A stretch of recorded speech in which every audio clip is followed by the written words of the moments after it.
आऊज़ुबिल्लाहिमिनश्शैतानिर्रजीम बिस्मिल्लाहिर्रहमानिर्रहीम। Royal UTV की तरफ से अस्सलाम वालेकुम।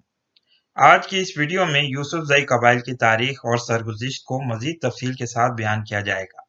हम उम्मीद करते हैं कि हमारे व्यूअर्स इस वीडियो को भी आखिर तक देखेंगे ताकि इस मौजू में इनकी दिलचस्पी बरकरार रहे। यहाँ हम अपील करेंगे कि हमारे चैनल को सब्सक्राइब भी कर लीजिए। काबुल से निकाले जाने के बाद यूसुफजई कबाइल अपने बचे कुचे असासों समेत खैबर के रास्ते पेशावर पहुंचे।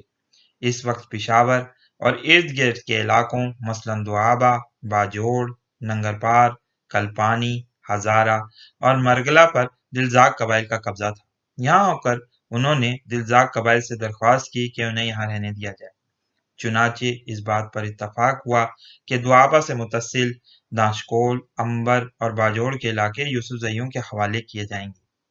इस बात पर मलिक अहमद बहुत खुश हुए और तमाम लोगों से मुबारकबाद वसूल करी। यह फैसला तमाम लोगों के इत्तफाक से हुआ था, मगर कुछ सालों के बाद दिलजाग के कुछ सरदारान ने यह झगड़ा शुरू किया कि इनसे मशवरा नहीं लिया गया था और जिरगा ने यह फैसला बिल्कुल गलत किया था। अलगर्ज ये कि खुदा का करना ऐसा हुआ कि यूसुफजई और इस इलाके में आबाद दिलजाग और मोहम्मद कबाइल से इनका आमना सामना जंग के मैदान में हो गया, मगर इस जंग में यूसुफजइयों ने अपने रिवायती शुजाअत का मुजाहरा करते हुए इन तमाम कबाइल को शिकस्त दे दी। इस जंग की वजह से दिलजाग कबाइल को काफी नुकसान हुआ, गो के इनके बहुत से सरदारान इस जंग के मुखालिफ थे, मगर इन नेक दिल लोगों की बात नहीं सुनी गई थी।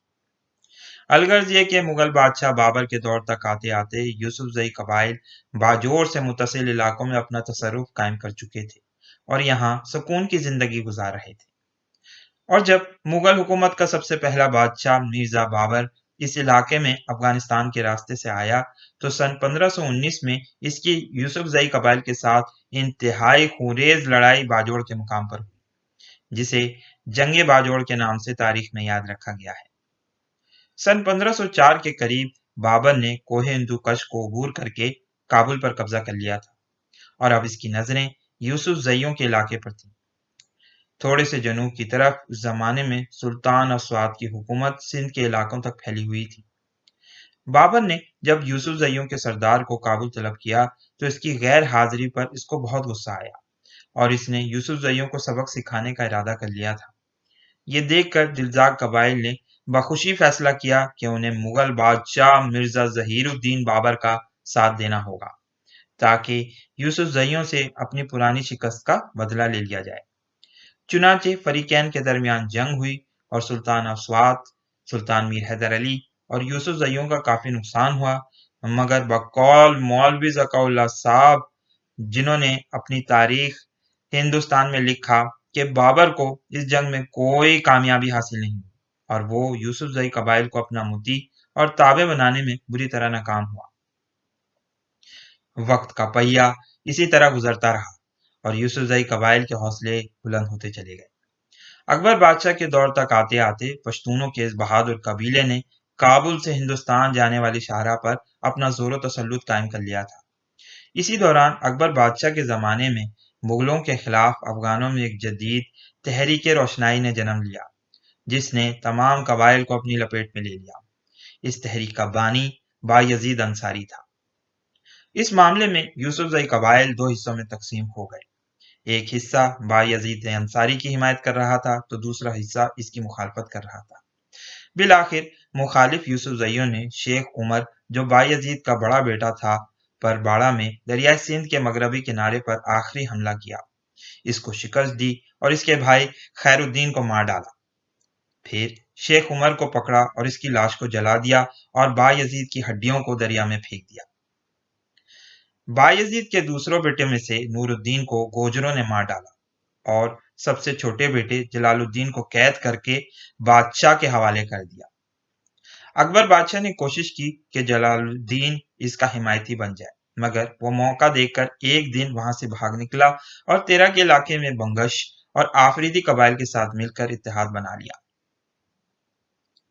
सन 1581 में मुगल लश्कर ने मर्दान और चार सद्दा के इलाकों पर हमला किया और इन इलाकों को खराब और बर्बाद करना शुरू कर दिया। اس زمانے میں یوسف زئیوں کے سردار ملک کالو خان نے حالات کا جائزہ لیتے ہوئے یوسف زئیوں کو دوبارہ منظم کرنے کی کوشش کی۔ ان تمام واقعات نے اس مشہور جنگ کو جنم دیا جس میں اکبر بادشاہ کے شورائے آفاق 9 رتنوں میں سے ایک راجہ بیربل کو موت کے گھاٹ اتار دیا گیا تھا۔ در حقیقت یوسف زئیوں کے ساتھ مختلف جنگوں میں شکستوں کے بعد اکبر نے دربار میں مشورہ کیا تھا کہ اب فوجوں کی قیادت کون کرے گا، جس پر راجہ بیربل نے اپنی خدمات پیش کی تھی، اور یہ دیکھ کر خود اکبر بادشاہ بھی حیران و پریشان ہو گیا تھا، کیونکہ راجہ بیربل کو جنگوں کا بالکل تجربہ نہیں تھا، اور اکبر بادشاہ راجہ بیربل کو اپنا خاص دوست سمجھتا تھا، مگر بیربل کے اسرار پر اس کو یہ مہم سونپی گئی تھی۔ اکبر بادشاہ نے احتیاط کے طور پر زین خان کوکا کو بھی بیربل کے ساتھ کر دیا تھا تاکہ وہ اس مہم میں بیربل کی مدد کر سکے۔ سن 1586 میں سوات میں ہونے والی اس جنگ میں بیربل اور اس کے 8000 سپاہی مارے گئے، اور بیربل کی لاش بھی نہیں مل سکی کہ اس کی چتا کو آگ لگا دی جاتی۔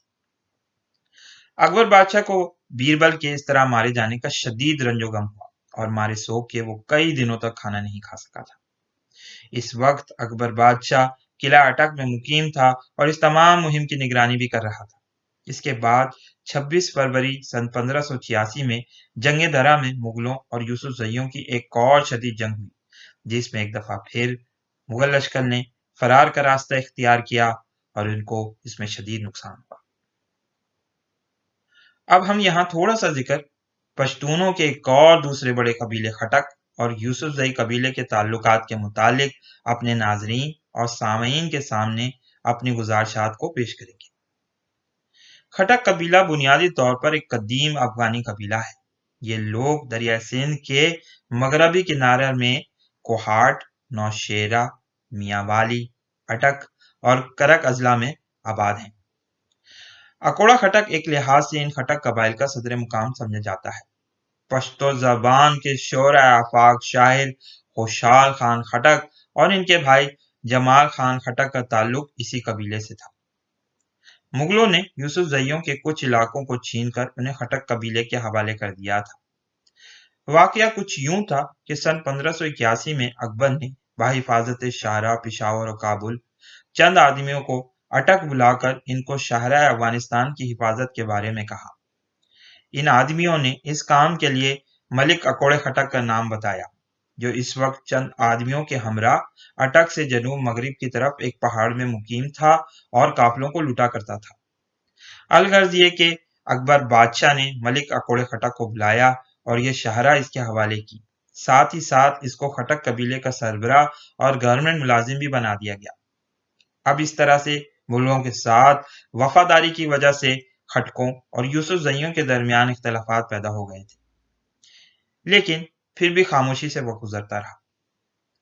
مگر تھوڑے عرصے کے بعد خٹک قبیلے کے دو ذیلی قبیلوں تری اور بلاک میں خانگی معاملات میں دشمنی پیدا ہو گئی، جس میں بلاک قبیلے نے یوسف زئیوں سے مدد طلب کی، جس کی وجہ سے ان قبیلوں کے درمیان جنگ ہوئی، جس میں تری خٹکوں کو مغلوں کی امداد بھی حاصل تھی، مگر پھر بھی ان کو شکست ہوئی۔ ان مسلسل ہونے والی جنگوں میں خوشحال خان خٹک بھی شامل تھے، اور پھر شہباز خان خٹک کی وفات کے بعد خوشحال خان خٹک کو مغل حکومت نے خٹک قبیلے کا سردار مان لیا تھا۔ ان جنگوں میں خوشحال خان کے ہاتھوں یوسف زئی کے دو نامور اشخاص یعنی ملک حاتم امان زئی اور مردان کے پیر کمال جو قبیلہ کمال زئی کے سردار تھے مارے گئے۔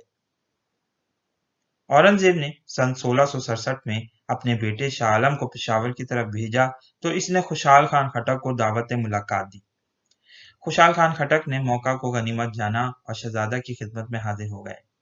شہزادے نے بہت عزت و احترام کے ساتھ ان کا استقبال کیا اور انہیں خلعتوں سے نوازا، اور ان کے بیٹے سکندر خان کو شہزادہ اپنے ساتھ کابل لے گیا۔